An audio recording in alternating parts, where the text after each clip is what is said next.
Hello. I would like to talk on an extremely contentious topic in the Deltarune community. That is the topic of Kris's gender. Are they meant to be canonically non-binary, or are they intended to have no canon gender, with it left for the player to decide what precise gender they have? Most of the fandom believes the former, but I believe the latter, and in this video I will explain why. First, an important disclaimer. I believe that identifying as non-binary is a valid choice.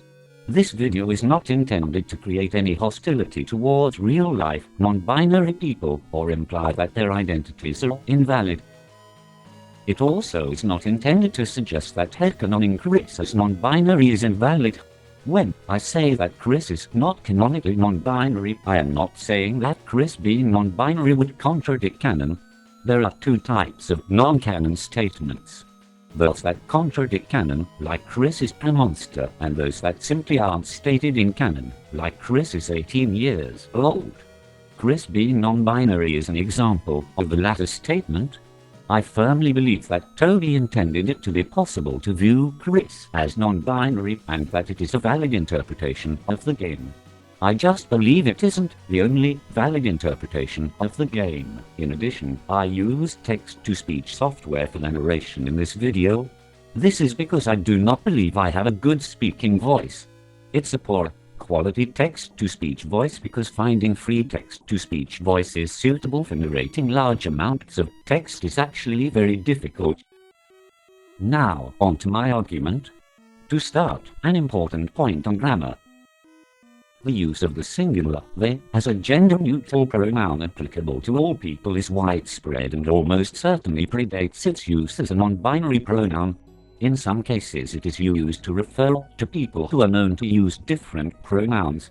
To quote Wiktionary, infrequently they is used of an individual person of known binary gender. There are several characters in other media that have ambiguous genders and are referred to with they/them pronouns, such as Nico from One Shot or Clover from Undertale Yellow, both of whom were confirmed to have no canonical gender by the devs. These characters are not self-inserts and are separate from the player. This neatly disproves the concept that characters who are meant to be gender-ambiguous can't be referred to with they/them pronouns, like it's the fucking 1990s. Sure, in real life you wouldn't solely refer to a man or a woman with gender-neutral pronouns. But fiction is not real life. The characters in Deltarune do not talk in a realistic manner. Note how Toby has to write dialogue in scenes involving Kris in such a way that other characters frequently respond to Kris by repeating what they've just said, or by bluntly commenting on their expression or tone of voice. This is necessary because Kris is a silent protagonist without an expressive sprite, but it is undoubtedly unrealistic. You can't have a gender-ambiguous character who is meant to have a known gender in universe but one up to the determination of the viewer and not write unrealistic dialogue. And frankly, using they/them pronouns is less unrealistic than never using pronouns. In addition, there is another reason for Toby not to avoid using pronouns for Kris. If he did so, he could not have moments like Noelle saying, "I can still hear their voice," where it is ambiguous who is being referred to. And these moments are very important considering Deltarune's plot. Of course, this by itself is just evidence that Kris could be intended to have no canonical gender. It is not proof that Kris is not intended to be canonically non-binary. But before we get to what I think is fairly decisive evidence for Kris being intended to have no canonical gender, I want to address the other two main arguments for Kris being canonically non-binary. First, the not a self-insert argument. Now, I've already pointed out that characters that aren't self-inserts can have an ambiguous gender. But I want to elaborate on my objections to the idea that Kris not being a self-insert is evidence against them having an ambiguous gender and evidence for them being non-binary. Many aspects of Kris, like their precise age, ethnicity, sexuality, height, assigned sex at birth, etc., are also ambiguous. This is uncontroversial. It is also uncontroversial to say that these aspects are in effect left up to the player to decide. If Kris is meant to have a canonical gender specifically because they are not a self-insert and are independent of the player, why would these other aspects not also have canonical answers? What makes Kris's gender so special? In addition, I actually object to the idea that because Kris has character traits independent of the player and that our control over Kris is both diegetic and something Kris does not have wholly positive feelings on, there is nothing of the self-insert in Kris. Firstly, most self-insert characters in video games do have aspects that are predefined. Secondly, just because Kris is not a mindless avatar of the player does not mean the player is not meant to relate to them. This is easier to do if core character aspects, such as their gender, are kept ambiguous.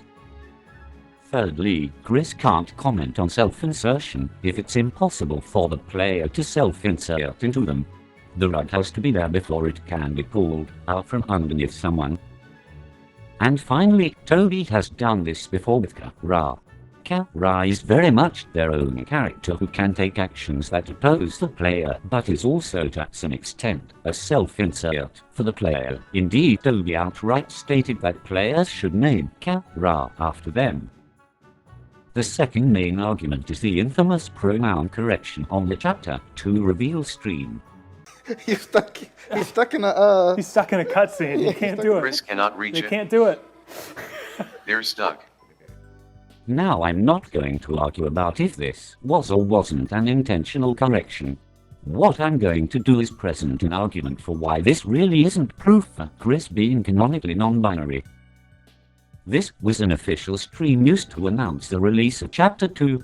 The fangame adults referring to Kris as "you're not random people on the street." They are members of the company that works extremely closely with Toby, and anything they say is invested with almost as much authority as Toby himself in this context. If they refer to Kris as he, and it was not corrected, the fandom would not take it as evidence that Kris has no canonical gender. They would take it as evidence that Kris is canonically male, and headcanons of Kris as female or non-binary contradict canon. Therefore, if Toby wants Kris to be seen as gender-ambiguous, correcting them is his only choice. And now for my final argument, the one which I think actually makes a case for Kris not being canonically non-binary. The Legends of Localisation argument. The Legends of Localisation book on the Japanese translation of Untitled, which was written in close consultation with and with the approval of Toby Fox, states that Napstaru's gender is unstated and unclear, Monster Kid's gender is never specified, and that Toby designed the character to have no clear gender. Onion's gender is meant to be unclear, and that Frisk's gender is left unstated. It does so while discussing how the character's pronouns were translated into Japanese, so obviously mentioning that the characters are non-binary would be directly relevant to the topic. There are only a few explanations for this. The first is that the characters are meant to be non-binary, and Clyde Mandilin, the writer of the book, didn't know this. This is implausible as Mandilin had full access to the notes Toby gave. The translation team, which we know included information on the gender of tennis and therefore would presumably state which characters are meant to be non-binary. The second is that the characters are meant to be non-binary, but Clyde Mandilin is prejudiced against non-binary people and thus omitted any mention of this from the book. Not only am I uncomfortable at throwing accusations of this nature around without proof, it stretches credibility that Toby would allow the book to go out containing misinformation motivated by prejudice. Not only would he presumably have had to read the book and give approval before publication, he is also by all accounts close friends with Mandilin.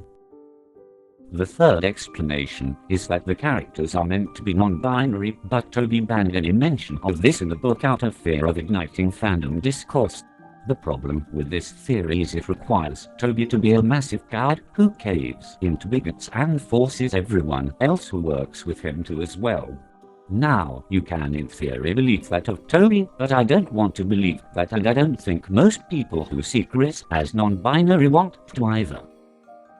And the fourth explanation, and the one I subscribe to, is that the Legends of Localisation book is telling the plain truth and the characters in question are meant to be gender ambiguous. Now if you accept this as true, you have to either explain why Kris is a different case and I've never seen any such explanation, or accept that Kris is also intended to be gender ambiguous.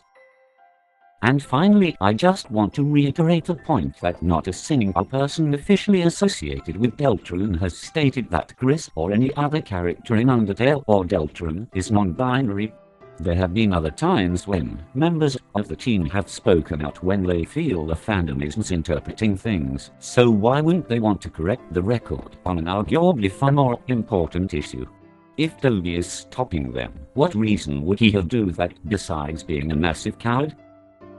So that ends the video.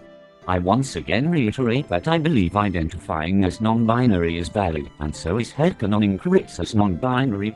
I just ask that other gender headcanons for Kris are considered valid as well.